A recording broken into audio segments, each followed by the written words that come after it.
Hey, good evening.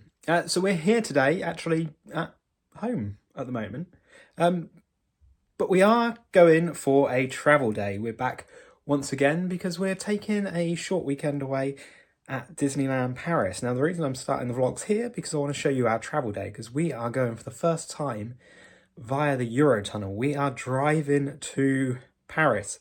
I'm a little bit nervous actually about this. Driving a UK car on the other side of the road. I know people have done it so many times, but it is very concerning to me, and yeah, pretty nervous. But I'll show you guys sort of a bit of the journey along the way. I'll show you what the process is like as much as I can at the terminal, how it feels when we're getting over to France, and we're actually stopping off on the way because it's fairly late at the moment. We're taking quite a late crossing over, so we're going to stay somewhere along the way in Arass, so I'll show you that, and then the final journey along the way to Disneyland Paris. So it's a little bit of a process. You've got a few things to fill in online. I'll put links down in the description to where you book the train to get across from Folkestone to Calais on the train. You just drive your car on there like normal. You have to put your registration details in. Obviously you need your passport like normal. It feels a bit weird because normally you'd get on a plane or something like that and you'd show your passport, but anyway, it is what it is. It's going to be fun. And then obviously we're going to have a few days over in Disneyland Paris as well. It is the festive season at the moment, so we're going to experience Disneyland Paris at Christmas, which I'm very excited about. It's been a few years since we've done that, so it should be a lot of fun. So if you guys do enjoy the video throughout, give us a thumbs up, do appreciate it. It really does help us out a lot. And I'd love for you guys to hit the subscribe button and the bell icon to be notified when we post all new videos, and stick around. So we've got a full playlist going on that you will be sure to see. Let's go on an adventure. So we're going to give you a quick overview of one of the things that you do need to take with you when you go on the Euro Tunnel to France. So you've got to have one of these kind of safety kits. We purchased this one on Amazon, and I'll put a link down in the description so you got it. First aid kit, selection of spare bulbs for your vehicle. You also need, this is a hazard triangle, so just in case you have any instances where you break down on the way.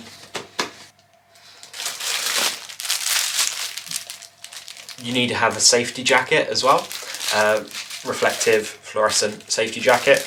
Now this comes in the kit, but you can pick them up individually, and they do have these headlight deflectors as well. So they slot onto the front of the headlights, as the headlights are slightly angled dependent on the side of the road that you're driving on, so you have those to change the angle. You do also need to have your V5 in the vehicle at all times, as well as your driving license on you, and you have to make sure that you have applicable insurance to travel abroad. So when you are driving to France now, or the continent as a whole, you will need one of these stickers on the back of your car. There's a little UK sticker to designate where you're coming from. Right, so we're on the road. We've been on the road for about an hour and a half or so. We're in sort of Reading kind of area we've come from. We're taking M3, M25. We just come from Clackett Lane. We stopped off at the services just to grab a bite to eat before we get onto the train. We've got about an hour or so until we get there. So roughly about 2.5 hour drive if you're on the M4 corridor section. This is kind of after work on a Wednesday night. So think of that as to like how your journey may be around that area. Obviously, if you're coming from a little bit further up north, the Midlands or anything like that, it's likely going to take you a little bit longer. But we've got about an hour left, as I said, and then only a 35-minute journey on the train. So we got ourselves a McDonald's because those golden arches were calling, and we'll eat that maybe now, maybe on the train. I don't know, probably going to get cold, so we might have to pick it in. We'll have the fries now probably, and then onwards to the train. Alright, so we've kind of made it to the Channel Tunnel. We've got two lanes. You've got freight on the left hand side and you've got passengers on the right hand side. You've got tons of signs up everywhere anyway, and then on the road you've actually got like blue markings that just look like standard road markings. We've also got, apologies that the screen is quite dirty, but you've got passenger traffic and freight above as well. So just here we've got all the lorries queuing up. Obviously being here at night, all of these lorries are getting ready to go over and make their drops onto the continent. So that's why you've got a pretty big queue. The queue isn't actually as big as I was expecting though, so not too bad. And then it just looks like a toll booth. Right, so pro tip, stop at the stop sign. You don't need to scan anything, but there's a little confirmation screen that shows you your name because we put our registration in. We've got our dashboard thing, we're Y for Yankee, and then we just go and park up because we've got about 40 minutes or so before we're going to be called. And so just here actually is just a standard services, so we could have actually left the services and just had food here. So we've just parked up in this car park, like I said.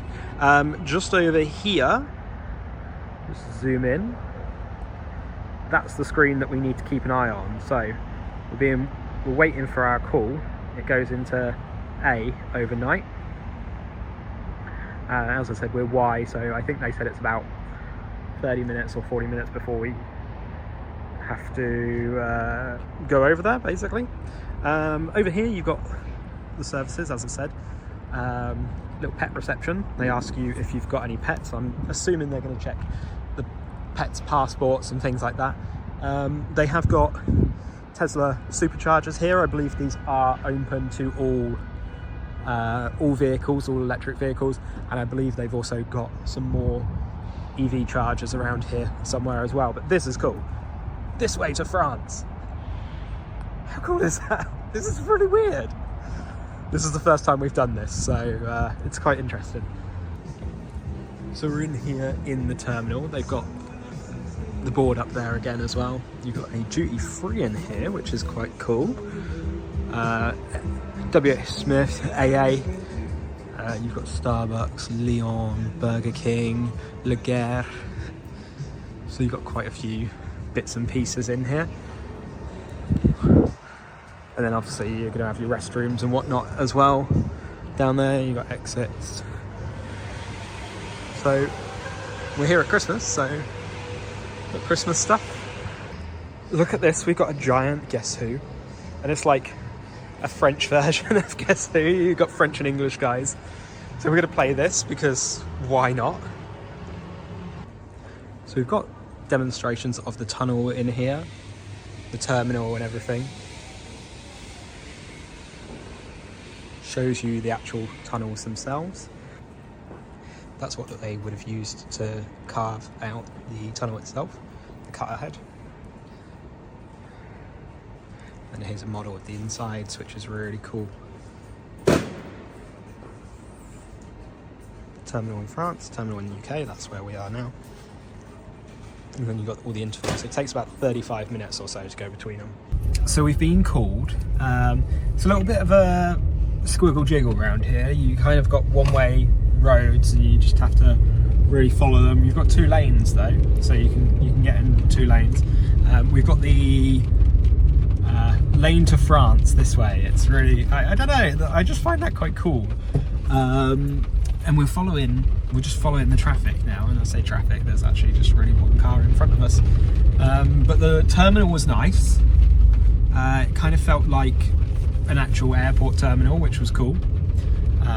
You know, you had the restrooms, you had duty free, you had a couple of restaurants, and we played Guess Who on giant Guess Who board, and I lost both times. But let's not say any more about that and just pretend it never happened. France. Passport and security control. Have your passports open and ready. So passport control was literally just, let's have a look at your passport screen. And then they said, follow the green arrow. They looked at our ticket as well. Passports again, maybe? Okay, so we've done British passports and now we're doing French passports here. Okay, and then we're onwards. That was French passport control, sorry, not like French passports. There we go, and we're through. Right, then Flex Plus only goes there, so that's if you are changing your ticket or anything like that. You've got accessibility that side. So it looks like maybe we've actually done passport control already for the other side as well, which is quite cool.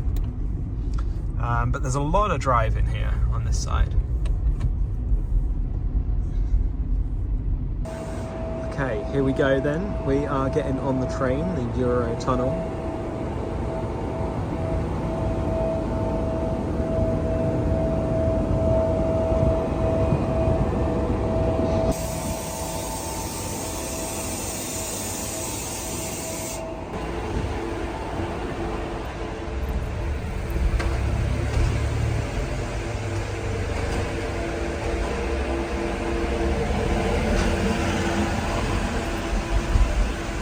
When you get in, it kind of, I don't know, it kind of looks like a subway train or something.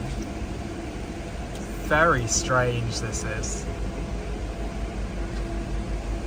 We just got to follow the cars. It was a little bit, coming up that ramp, it was a little bit slippy. One of the cars in front of us was wheel spinning, trying to go up. They do have restroom facilities on board, but they are limited, so they do recommend that you use the restroom before you board. So this is kind of layout that you see. We're on the bottom deck here. We've got restrooms. These ones unfortunately out of order. We are parked on the top deck. We've got stairs that kind of go between. And then, as you see, this is how you're parked. Alright, so we have arrived 35 minutes later. We're coming off.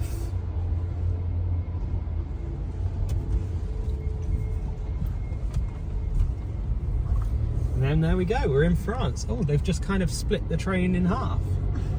How strange is that? And now, got to remember to drive on the right hand side of the road. This is going to be interesting. Sortie, exit.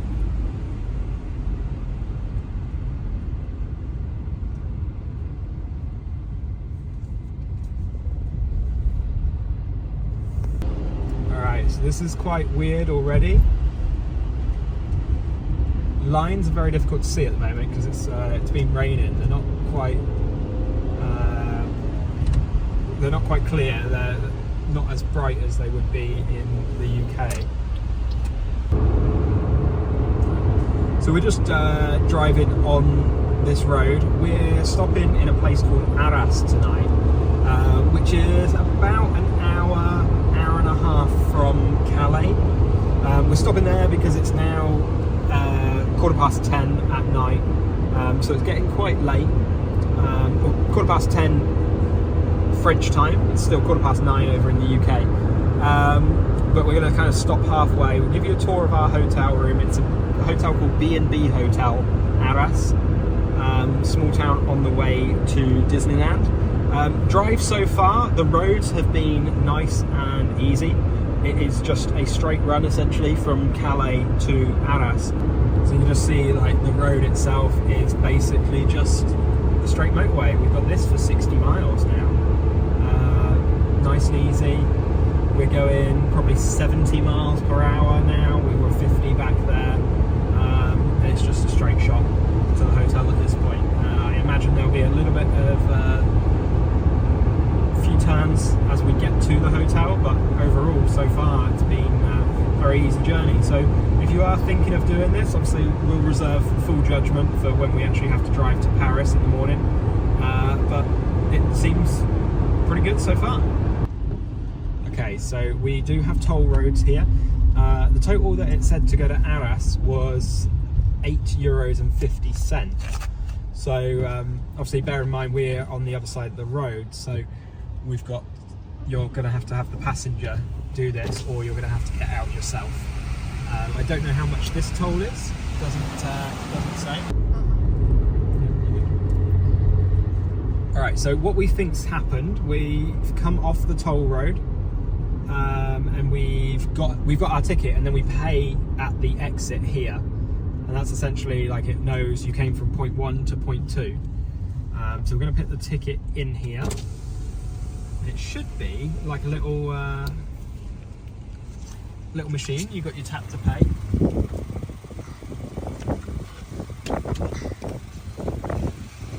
€8.40 pay, and we're paying using our Curve card, which is our travel card, and then the green light goes and we just go through. So nice and easy actually, but you've got to keep hold of that ticket that you get at the first toll booth, otherwise you're going to get there and you won't be able to pay. So we've arrived at the B&B Hotel. Bienvenue, welcome. So twin or double room 69, triple room 74, family room 79. Then you got breakfast for adults and children, which are £8.50 and £4 respectively. So it's got free parking, it's got 24-hour check-in, Wi-Fi, an aircon and all that lot. Automatic gate here. Now, in order to get into the gate, you need a code, but you can't get the code unless you check in. Check in, you have to come up here and go to the main building. We'll show you it in just a second. And then we get a code and then we enter it here. So we put our code in. I haven't shown you the code because it may be private code, and then it opens the gate just like normal, and then you can drive in and find parking. And when somebody parks across free spaces, that makes parking a little bit difficult. Thanks, mate. So this is the B&B Hotel, and as I said, you do need to check in order to get through that gate. So car park's not huge, but we'll take you inside and show you the check-in machine. So to check in when it's out of hours, you just use this machine, or you can actually book a room at this machine as well, because they've got a little card machine there. So it's only a 2-star hotel, but you just check in on here, put your reservation number in, and then you get a printout of your room. So just in this small lobby area, you've got some vending machines, you've got a microwave, coffee, all sorts like that. And this is the check-in desk that would normally be open, but we've come here, we've got here about 11 o'clock now, so it's quite late. So in order to get in as well, you use the same code that you've used to get in the gate and to get in the building and to then get in the door, which is really quite cool. So let's have a little bit of a first look. So it's nothing special, but you know, for $80, 80 euros even, sorry, one pillow on the bed, but we have got another pillow up the top there. Yeah, nothing special, just very basic. I like the backboard though, that's quite cool. Yeah, you got pillow, you got a little wardrobe over there, sockets over there on your very small desk. A couple of lights, sockets by the bed, or one socket by the bed at least. You've got your TV on the wall, full-length mirror, and then we'll head into the bathroom quickly.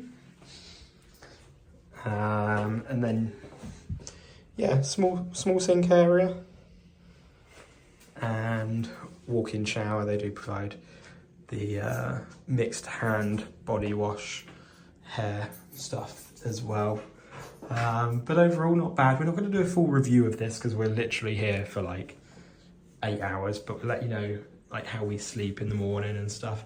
Overall, I mean, it's a small room, nothing special, but hey, as I said, we're only here for 7 hours. It's just somewhere to rest our head. So we've made it to the hotel. It's quite an easy drive overall. It's a very straight road, just 60, 70 miles all the way. As I said before, we're in Arass at the moment. We've kind of come roughly about a third of the way, actually, just over a third of the way from Calais to Paris. Because it's getting on quite late. It's 11:15 at the moment. So we got the 8:20 train from Folkestone. Got into Calais. It was a 35-minute journey. Nice, simple. You could get out your car, walk around, stretch your legs whilst you're on the train. Nice and easy. The toll situation was a little bit confusing at first, but like taking the ticket and then paying at the end was easy in the end. It wasn't too bad. But just a good, easy drive. Now the room, it's nothing special. It really is nothing special, but the prices aren't too bad. It's somewhere to rest our head. And we obviously feel a little bit safer getting a night's sleep before we're driving 3 hours after, you know, a long day anyway. So I think it's best to do this. And it's also quite a bit cheaper than like the Disney hotels up that way as well, saying that. So if you're comfortable doing that and you're staying in a little bit of a cheaper hotel, then do it and like rest yourself so you're not driving tired. But yeah, this is our first time and it's been pretty easy so far. We'll see what tomorrow brings. Give you an idea of some French roads, why not? French cars, Peugeot, of course. So this is like coming out of the hotel anyway. It was like a little bit of an industrial estate. And now we're kind of just driving around these like little town village roads. So it's a weird place. We are 2 hours and 10 minutes from Disney here. So it's still a long drive, but it's a long drive in the day. So I'd rather do a long drive in the day than a long drive late after work, straight off a train. Making pace now, making time. Speedy Gonzales on the motorway.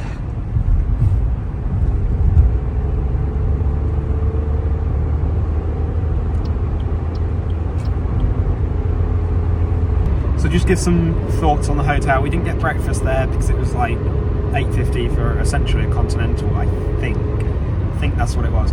The room itself is fine. That's how I'm going to describe it. That's what we're going with. It was fine. Nothing special. The heating and ventilation system, like the aircon and stuff, I don't think worked. I was messing around with it and it just wasn't doing anything at all. So that was kind of annoying because I would have liked to have the air on a little lower. It was a little bit stuffy in there, so we opened the window and obviously it's kind of winter, so it got a little bit chilly in the night. But the bed was a firm bed, which I quite like a firm bed. And the shower was really nice as well. It was just quite powerful, quite warm. Yeah, overall the room was alright. It wasn't anything special, wasn't anything bad. I'd relate it to a Travelodge. That's what is probably the closest thing back home, really. But as I said, we're now on the road. We've had to go through tolls, so I think this toll that we've just gone through was $14.50. But they don't do it the same way as we showed you last night. They don't do it in the same way that, you know, they do in like Orlando. If you know what it's like in Orlando, where you just get like some coins in a bucket. Here you take the ticket, you go to your destination, and then you pay the length of your toll. Because we do it slightly different in the UK as well, the M6 toll. You know, that we just pay a set amount and then we're done. Whereas this is determined on the length that you are going on the motorway, I think. So last night was $8.40. Today is going to be 14. So essentially it's like 22, 23 euros to go from Calais to Arass and then on to Disneyland Paris. So we've got a bit of time on the road. We're not going to take you guys like on long video in, but it's quite just motorways now, basically, all the way. So actually on the way to Disneyland Paris, you've got another theme park here, which is a little bit underrated, or overlooked, should I say. You've got Park Asterix. We just saw the sign, it's 300 meters away. So it'll be on this slip road. There it is, actually. Oh, crikey. Okay, we got a roller coaster, guys. Ooh, that's quite a big roller coaster. Oh, we can see Asterix on the top. So we're going to go there at some point, I think. I don't know. It's not going to be this trip, but we want to get there. So we will. So we are getting there. We are 20 minutes away roughly from Disneyland. It's been about 2.5 to 3 hours drive. We just stopped to get fuel. We actually had to stop twice to get fuel because the first one that we went to didn't accept a card. All the machines had broken, the pay-at-pump machines. And we don't carry cash with us generally when we come abroad anymore, because we just use our Curve card, which is like a special travel card that connects to our credit or debit card, and that just charges our cards in pounds, and we pay in whatever currency. So we use that religiously. It just is obviously difficult when there isn't card facilities available. So that sucks. We stopped again, at a service station, so expensive fuel, but it is what it is. And onwards. There we are. We're getting close. Parks Disney. Taking the exit, 700 meters this way. Here we are. We have made it. Disneyland. We are inside you.